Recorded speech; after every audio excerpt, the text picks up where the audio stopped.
Hello, students. Today I want to talk to you about how I go about learning a new topic. Um, th- I've tried a whole bunch of different things, and what really worked for me was dedicating an hour a day. There are actually books that are designed for you um, to read them and go through a chapter during your lunch hour. So these are shorter chapters, and you'll be able to tap into your lunch hour to finish that given chapter, which is shorter. So for me, that 1 hour a day is very special because what's usually happens is that most folks start heavy and then they just crash. But if you really want to avoid a burnout, and if you don't want to if you just don't want to be be excessive and have prolonged sessions, it's better not to go more than an hour per day. Obviously, once you build enough stamina, you'll be able you'll be able to go for maybe 2 or 3 hours or even more than that. But when you want to start, you have to be very aware that 1 hour is really enough. Especially if if you really want to learn a topic, and learning is not just reading or watching a video. Learning in a sense that you understand the concept, you're able to apply it to different scenarios, you're able to do it without having to refer to the source that you learned it from. So learning is a process and it takes time. So there is something magical about an hour per day.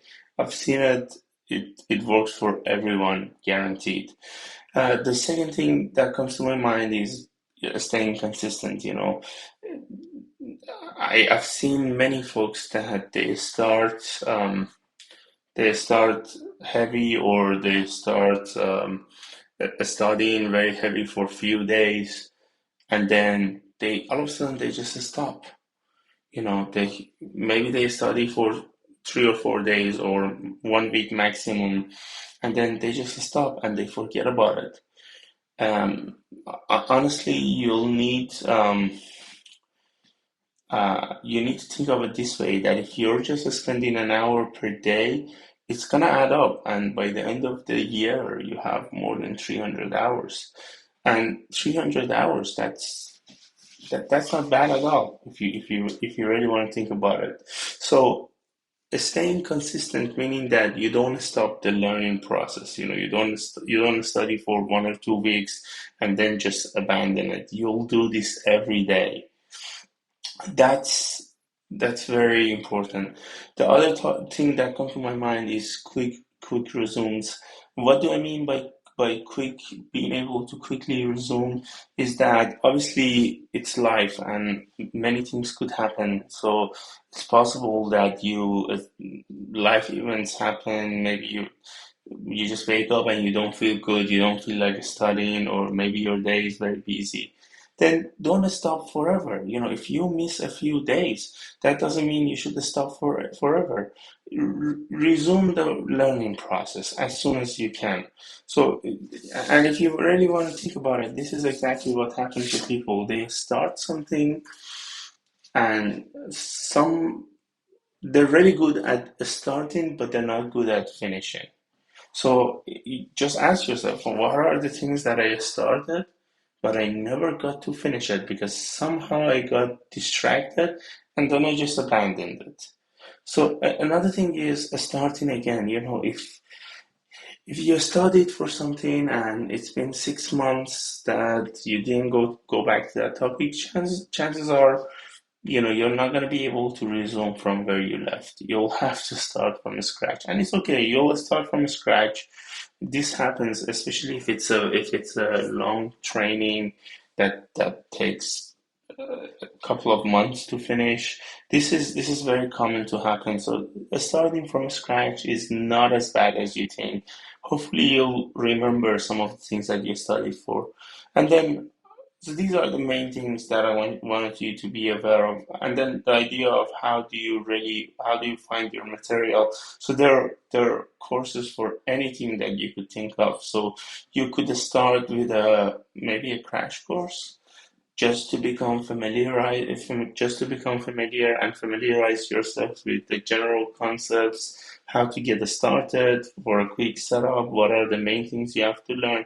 And then what it is that no matter how detailed and how good the online course is, if you'll find relevant books gives you uh, books give you a lot more details, and you'll the things that you're gonna learn from the book, it's almost impossible to learn it from the equivalent online course.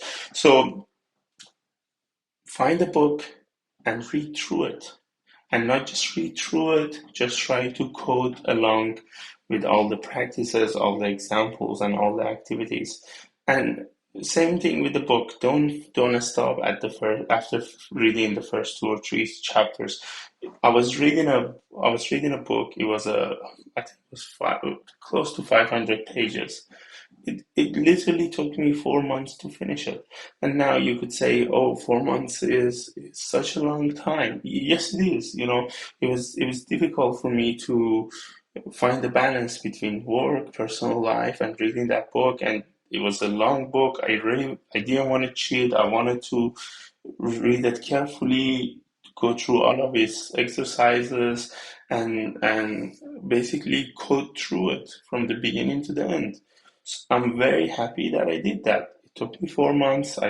There were weeks that I got maybe distracted, but I tried to resume and continue with 1 hour per day. And right now I'm very happy that I did that and I finished it. And the things that I learned from the book, maybe it wasn't the best book, but it it helped me understand concepts that I wasn't able to learn from those online courses. And then finally, I want to talk about the start your projects and your work. It doesn't matter how many books you read, it doesn't matter how many online courses you're going to go through. You really have to start doing some projects, whether they're professional projects or they're made up projects. In doing the projects, you're really going to learn things. Like one project that I worked on um, was a system that had to find uh, different records, and in building that system, and I built it only using pure JavaScript. I had to learn a lot of new things that I wasn't able to pick from the books or online courses. When you start actually doing things yourself, you'll come across new challenges, and then you start researching, you start experimenting, learning, basically getting your hands dirty. And then finally is that it doesn't matter also how many projects you do. I'm being serious. Finally is that you could spend an entire year or two learning a new technology by reading a bunch of books, by doing online courses, by doing a bunch of projects, even building a portfolio. What it really comes down to is that you really have to find a job, a professional job that is relevant to the technology that you're learning. Because if you're not doing it every day, if you just learned it and now you don't use it, guess what? It's not gonna stay there. It's almost like learning a second language. If you don't use that language, you're eventually gonna get rusty and you're gonna forget it. So if you manage to find a job that is relevant to the technology that you're passionate for, that's a blessing because you'll that's what you'll be doing every day, and chances are you're gonna get very good at it. All right, guys. Sorry if the video became longer than I anticipated, but these are very hard learned lessons, and I'm happy I was able to share them with you. Thank you.